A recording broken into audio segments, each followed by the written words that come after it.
All right. Good morning, boys and girls. I am going to be working on out of this book called The Book of Awesome Paper Planes.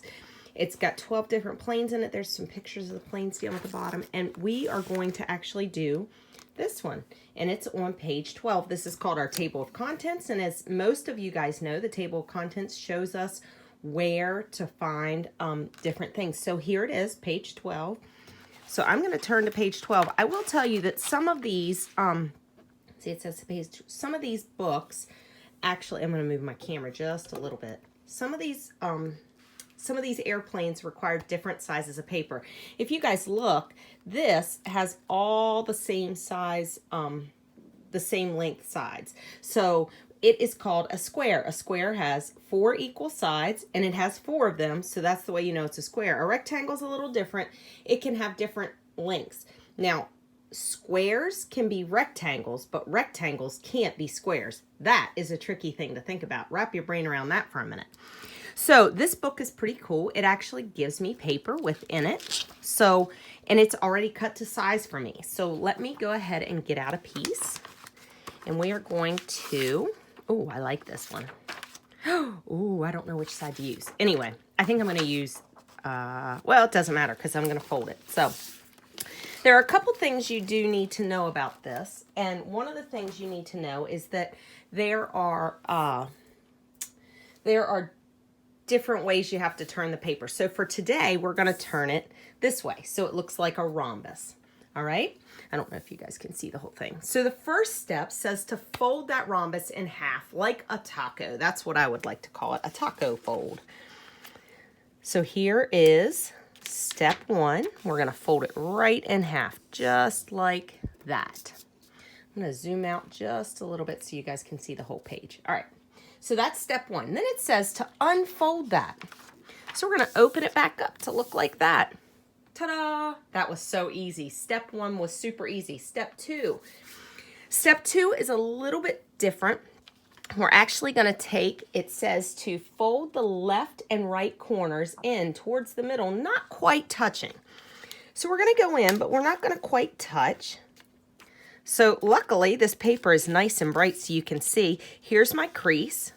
I'm not going to quite touch that crease. I'm sure you guys can see that. Let me see if I can adjust my light a little bit. So you see that crease? We're not going to touch that crease.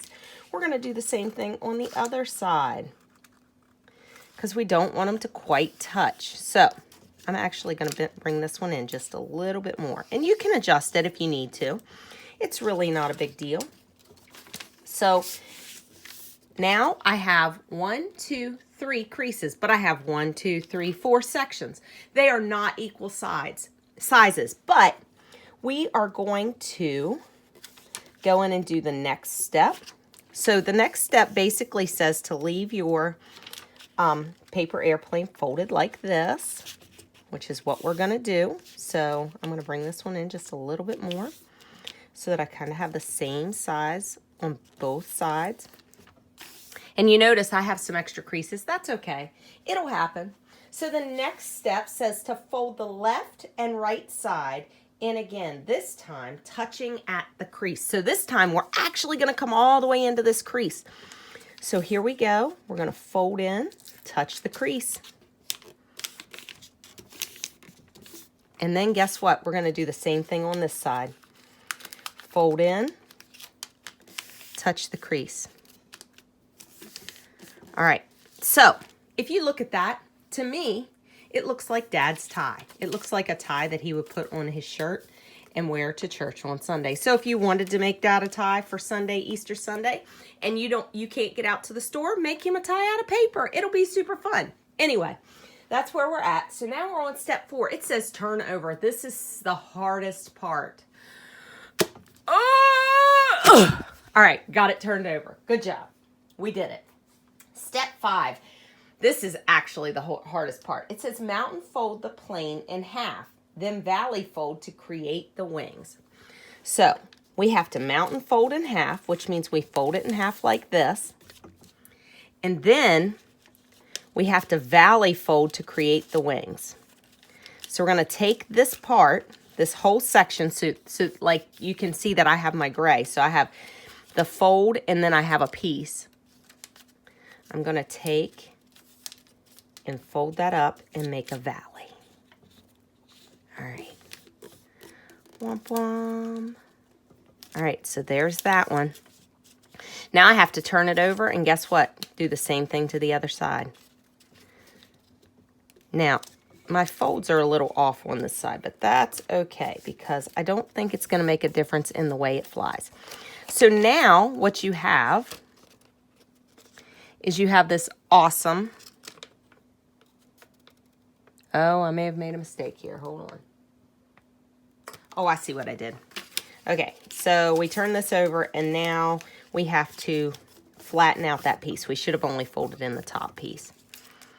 So this piece stays flat. My bad. All right, so now when you pick it up, it should look like that. Ta-da! All right, so there's my airplane. The first airplane is done. So I will also be making a couple others. There's one that looks kind of interesting. It's a wide wing.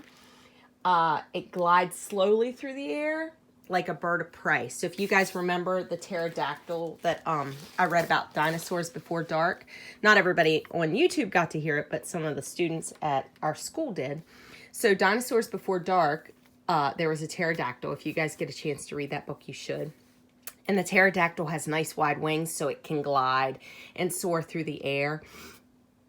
It's pretty cool. So, and a bird of prey, a prey is someone that hunts something else. So that is what that is. So you guys, there are lots and lots. This is called the Loop Devil. And then we've got, these are some techniques on how to fly those planes. I may try this one, but this is a level 2, so it's a little harder. We're getting into the harder planes now.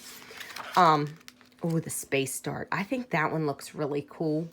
I'm afraid that I won't be able to get it quite right. But that's okay, because you know what?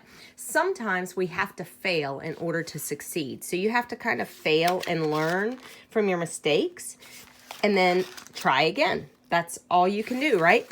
Okay, so if you guys want, if you like this, we can go through and do some more of these. I may have some other craft ideas later, but I hope you have a great day, and I love you all. Peace.